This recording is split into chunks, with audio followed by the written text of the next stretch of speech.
నమస్తే, welcome to Leo news. Jaganmohan Reddy హయాంలో జరిగినటువంటి స్కామ్ల్లో ముఖ్యంగా రేషన్ బియ్యం దందా గురించి మనకు తెలిసిన విషయమే. మరి పవన్ కళ్యాణ్ గారు అధికారంలోకి రాకముందు నుంచి కూడా దీనిపైన దృష్టి సారించారు.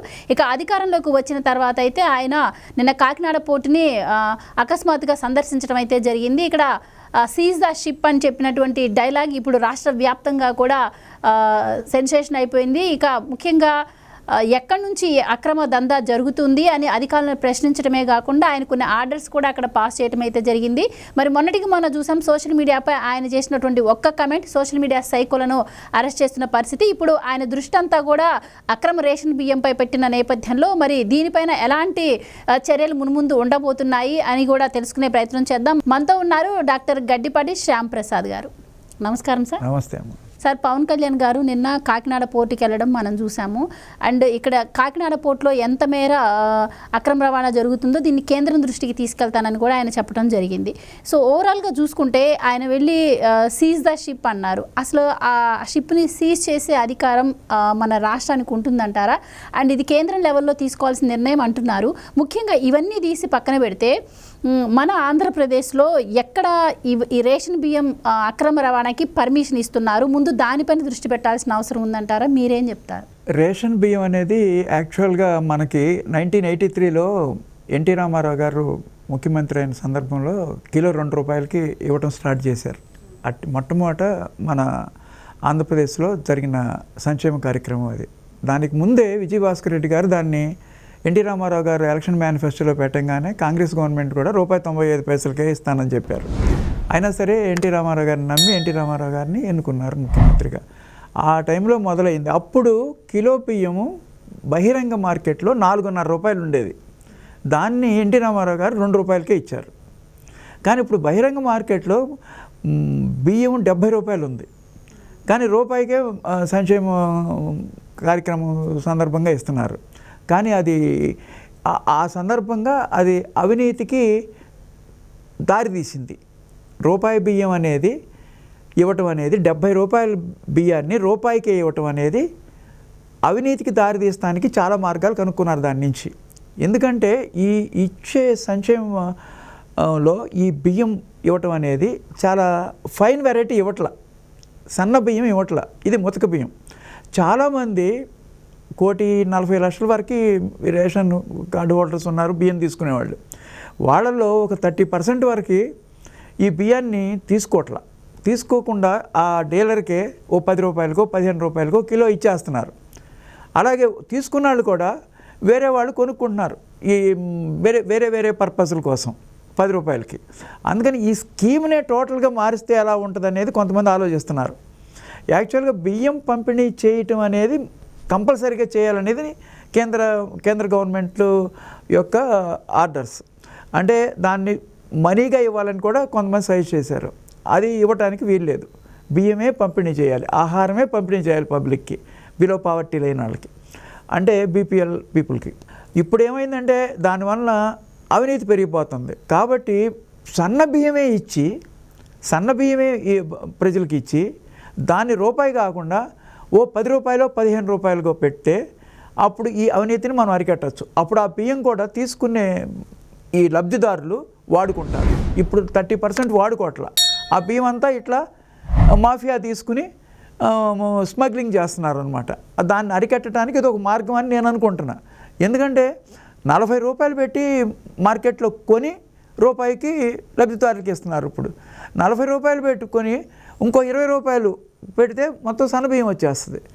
ఆ ₹20 లబ్ధిదారు మీద వేస్తే మనకి ఈ సిస్టము ఒక స్ట్రీమ్లైన్ చేయొచ్చు అని నేను అనుకుంటున్నా. కేవలం ఈ బియ్యం ఇప్పుడే కాదు, గత 5 సంవత్సరాల నుంచి కాకినాడ పోర్టు నుంచి అక్రమ రవాణా జరుగుతూనే ఉంది. ఆ గత గవర్నమెంట్ గురించి అందరికీ తెలుసు. వాళ్ళే ప్రోత్సహించారు, వాళ్ళే డబ్బులు సంపాదించుకోవడానికి ఇలాంటి కార్యక్రమాలన్నీ చేసేసారు. అప్పుడు ఎవరు ఎంత బియ్యం అక్రమ రవాణా అయిందో ఎవరికీ తెలియదు. అప్పుడు 5-6 కంట్రీస్కి రవాణా చేశారు. ఆ బియ్యంలో వేల కోట్లు సంపాదించుకున్నారు ఎలక్షన్స్లో ఖర్చు పెట్టడానికి. భారతదేశంలో ఎలక్షన్స్లో నుంచోవాలంటే ఇవాళ ఒక ఎమ్మెల్యేకి 30 crores 40 crores ఖర్చు అవుతుందన్నమాట. మరి ఎలక్షన్లో నిలబడి ఎమ్మెల్యే అవ్వాలంటే అంత ఖర్చు కావాలంటే ఇలాంటి అవినీతి పాల్పడకపోతే వాళ్ళు క్యాండిడేట్గా నిలబడలేరు. దానికి అవినీతి వ్యవస్థీకృతం అయిపోయింది. దాన్ని పెకలించాలంటే మనం వేరే మార్గాలు కనుక్కోవాలి. అలాంటి మార్గమే నేను ఇచ్చిన సజెషన్. ఇప్పుడు సన్న బియ్యాన్ని మనకి లబ్ధిదారులకి సప్లై చేస్తే చక్కగా ఎవ్వరు బియ్యాన్ని అమ్ముకోరు, వాళ్ళే వాడుకుంటారు. సన్న బియ్యాన్ని 20 రూపాయలకి ఇవ్వాలి. 70 రూపాయల బియ్యాన్ని 20 రూపాయలకే ఇవ్వచ్చు అనమాట. ఎందుకంటే 83లో ఎన్టీ రామారావు గారు 4.5 రూపాయలకి 2 రూపాయలకి ఇచ్చారు ఆయన. 2 రూపాయలకే కిలో బియ్యం అనేది చాలా వాడుకలో ఉండేది. ఇప్పుడు 70 రూపాయలు రూపాయికి ఇవ్వటం ఏంటి? కనీసం 20 రూపాయలకి పెడితే సన్న బియ్యం ఇస్తే ఈ సొల్యూషన్, ఈ ప్రాబ్లంకి అది సొల్యూషన్ అని నేను అనుకుంటున్నా. అలా కాకుండా ఈ పరిస్థితిలో ఇప్పుడు ఏమైంది, ఇక్కడ అక్రమ రవాణా ఎక్కడి నుంచి జరుగుతుంది, రేషన్ బియ్యం ఎక్కడ మొదలైంది, ఎక్కడి నుంచి వస్తుంది అనేది ఎవరు ట్రాక్ చేయట్లా. రోజు 1000 లారీలు కాకినాడ పోర్టుకు వస్తుంటే దాన్ని గమనించిన వాళ్ళు ఎవరు లేరు. విజిలెన్స్ ఏమైంది, ఇంటెలిజెన్స్ ఏమైంది, పోలీస్ ఏమైంది, అధికారులు ఏం చేస్తున్నారు? సడన్గా ఏదో చిన్న క్లూ వచ్చింది కాబట్టి కాకినాడ కలెక్టర్ గారు సడన్గా సివిల్ సప్లైస్ అధికారుల్ని, పోలీస్ని, రెవెన్యూని, యంత్రాంగాన్ని అందరిని తీసుకుని ఒక షిప్లో ఆ యాంకరేజ్ ఉన్న షిప్ దగ్గరికి వెళ్ళాడు. వాళ్ళు కూడా ఎక్కువ స్పీడ్ వెళ్తుంటే ఈ షిప్ కూడా చేజ్ చేసింది సినిమాలాగా.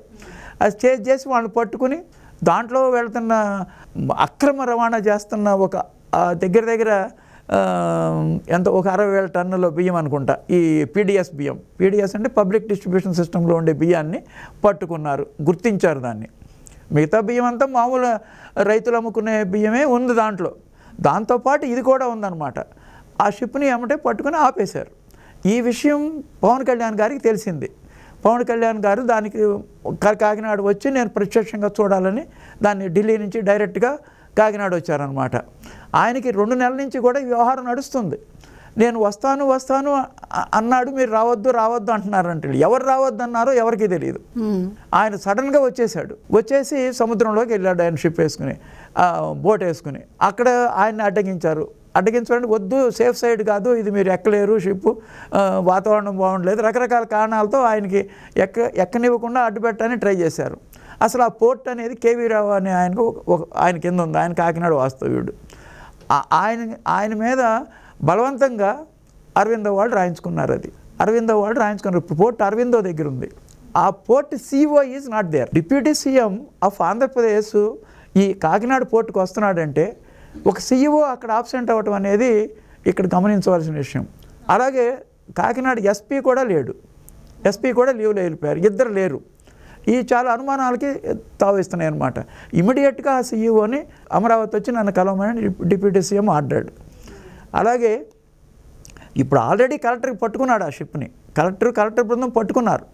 అయినా సరే ఆ షిప్కి వెళ్ళి ఫిజికల్గా దాన్ని వెరిఫై చేసి పవన్ కళ్యాణ్ గారు కూడా deputy CM of our state దీన్ని సీజ్ చేయండి, సీజ్ ద షిప్ అనే వర్డ్ వాడారనమాట. అక్కడ అది ఆల్రెడీ సీజ్ చేసే ఉంది షిప్ యాక్చువల్గా. కానీ ఆయన డిప్యూటీ సీఎంగా ఒక ఆర్డర్ వేస్తే అది ఒక వ్యాలిడ్. అలా కాకుండా అసలు ఈ షిప్ని మన స్టేట్ గవర్నమెంట్కి పవర్స్ ఉన్నాయా, దాన్ని సీజ్ చేసే ఉందా లేదా అనేది మనం ఆలోచించాల్సిన విషయం. అలాగే కాకుండా మన ఆంధ్రప్రదేశ్కి మెయిన్ ఎసెట్ ఏంటంటే 900 కిలోమీటర్ల కోస్ట్ లైన్. ఈ కోస్ట్ లైన్లో ఇక్కడ కాకినాడ పోర్టులో సెక్యూరిటీ ఓన్లీ 16 మందే ఉన్నారంట. ఒక 1000 లారీలు పర్ డే వచ్చే పోర్టుకి 16 మంది సెక్యూరిటీ ఉంటే ఎలా సరిపోతుంది? అసలు మన కోస్ట్ని ఎలా కాపాడుకోగలుగుతున్నావా లేదా అనేది పవన్ కళ్యాణ్ గారి క్వశ్చన్. అలాగే కసబ్ కూడా బాంబే వచ్చేసాడు పాకిస్తాన్ నుంచి. అలాగే మారణాయుధాలు తీసుకురావచ్చు, లేకపోతే డ్రగ్స్ తీసుకురావచ్చు, రకరకాలుగా కోస్ట్లోకి ఎంటర్ అవ్వచ్చు ఈజీగా.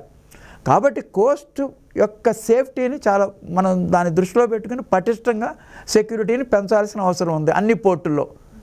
లాస్ట్ ఈ గవర్నమెంట్ రాకముందు వైజాగ్కి 25,000 కేజెస్ గంజాయి వచ్చింది.